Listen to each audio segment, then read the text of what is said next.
Good morning, Salon B here, and today I want to talk about the case Loving versus Virginia.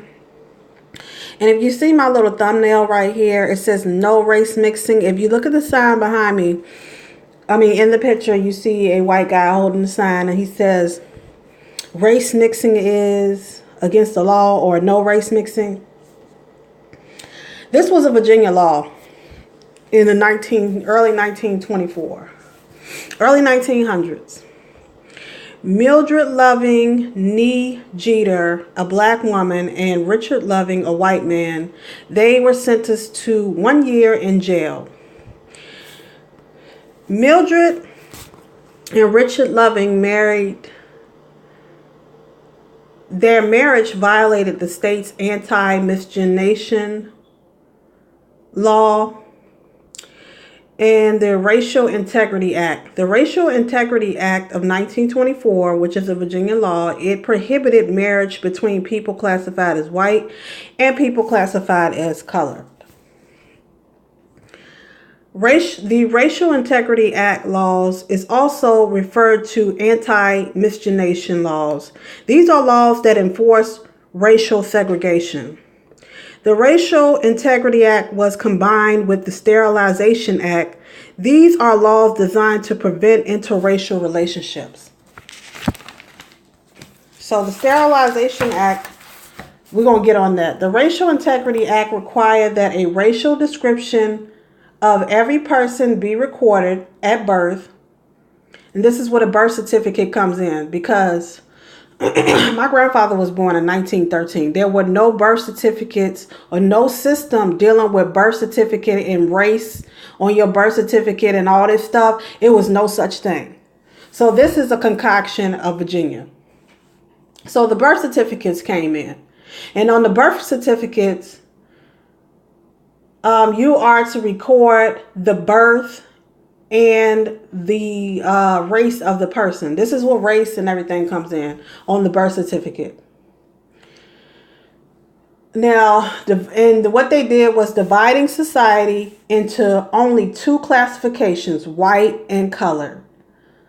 It defined race by the one-drop rule, defining as colored persons with any African or Native American ancestry. So if you were deemed colored, you had African American or Native American ancestry.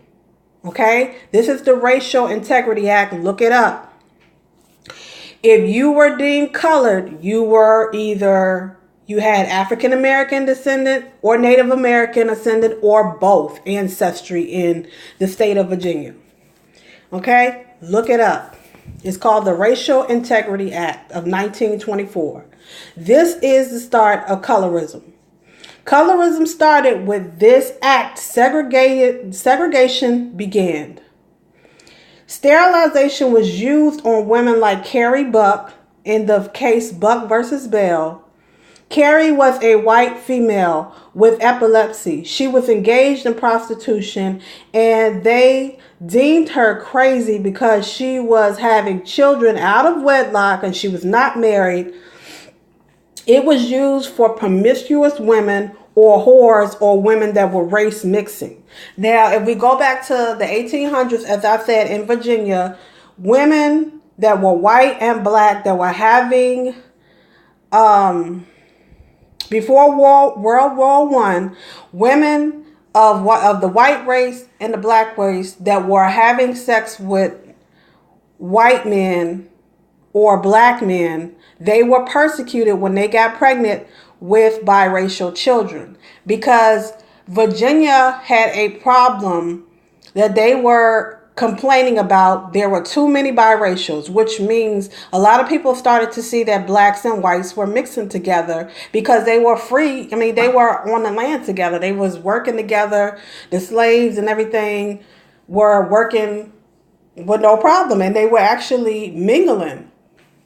So they started to break the races apart, and they started to name black people couldn't do this, white people can do this. According to the Racial Integrity Act, they broke both races into two categories, whites and colors. This is Jim Crow. This is the starting of Jim Crow. And if they caught you mixing or having any relationship with a non-white person, you got sterilized.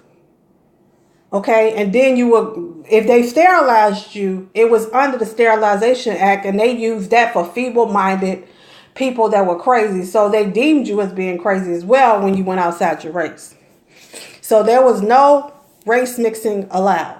Virginia made sure of that, and this is why the Loving versus Virginia case is so important, because it overturned the Racial Integrity Act, which divided the races into two separate races, which is black and colored. White and colored. So Mildred and Richard Loving, they went to the highest court in Virginia and fought for the right for racists being allowed to marry whoever they want to in different races. And they said that it was unconstitutional to keep the races from mixing. So the Virginia versus Loving overturned the Racial Integrity Act, which started colorism and segregation. This is my Black History contribution to my channel. And if you are in a interracial relationship, the Virginia versus Loving case is it's a landmark case. And I'm going to show y'all some clips of a lot of the people that are in interracial relationships and stuff, and they're talking about the Virginia versus Loving case.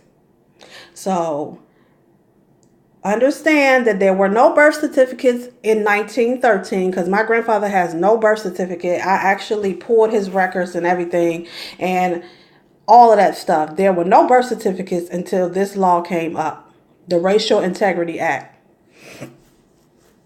So now, with the birth certificate, people are starting to change stuff. They changing their gender and all of this. And before 1924, we didn't have a birth certificate at all. So that's one thing. What else can I say about this act? Oh, okay. So if you are around people who seem to not be understanding of this, you have to understand there was a law put down, and everybody that were white were basically standing by this law and was saying, look, this is the law, especially in Virginia. No race mixing, no bringing Negro children home, no bringing a Negro maid home, because it's against the law. And they will sterilize you if you did. And then you were persecuted. And this is where feminism grows out of this case, because women were at the butt end of not being able to do certain things. They were sterilized if they went outside their race, and they were deemed as being crazy if they were loose, promiscuous, or whores, and they were having children out of wedlock. This is where the eugenics thing come in, and they're pushing birth control all over the place and population control. It was all based on to keep the races from mixing, because before 1924, the races were actually commingling together, and you had lots of biracials. Before the World War I came around, there were over 460,000 biracials. And Virginia wanted to eliminate that problem, so they came up with the Racial Integrity Act to split the races into two entities, white and black. Jim Crow-ism, same thing. And they said that blacks couldn't do this, or colors couldn't do this, and whites can do this.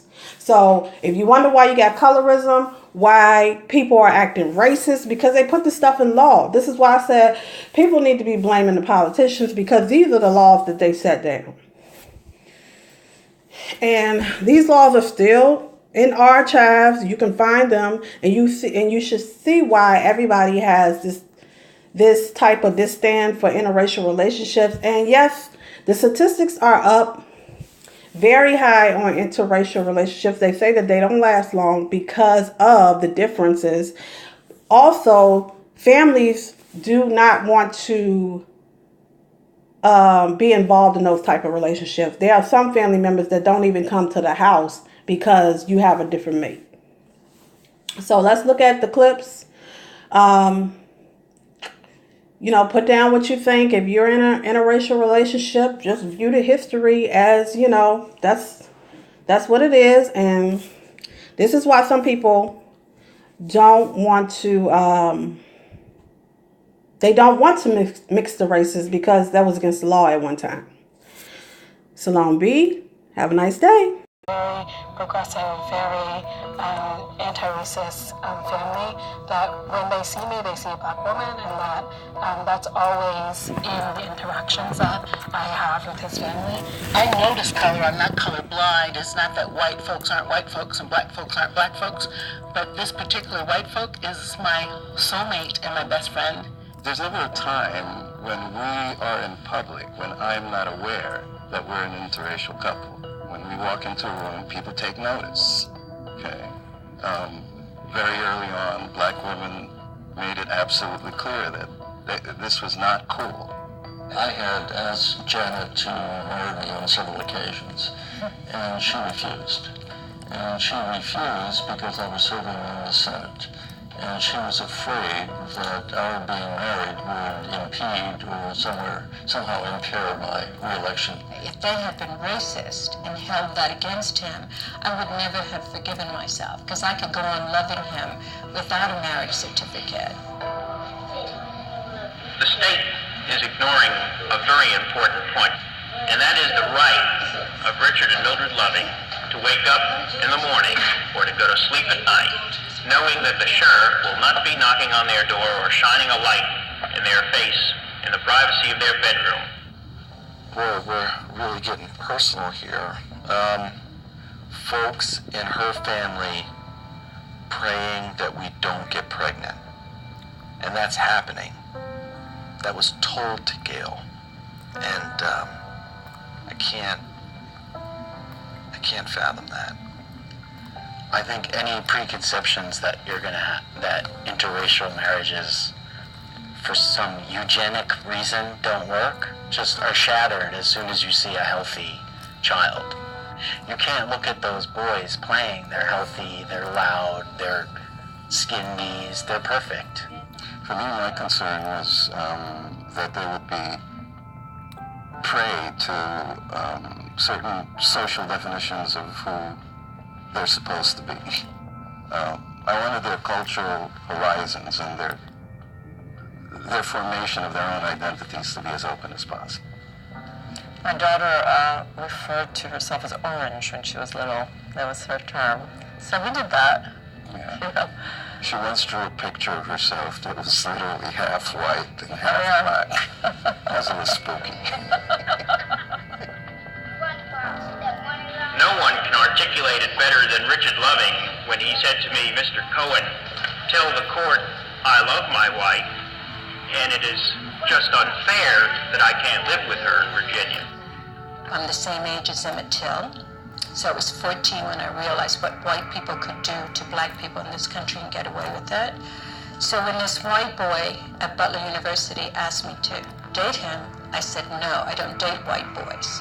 However, if I had continued with that attitude, I would have missed Bill. Being married to John keeps me accountable. Like, I can never do they. I can't do they. They are. They, because I'm waking up to this guy, my husband. Intermarriage is intensifying throughout the country. So that demographic fact gives us a certain kind of legitimacy. Not only us, but our children. So we actually feel that we've been pioneers. I think that marrying who you want to is a right that no man should have anything to do with. It's a God-given right, I think.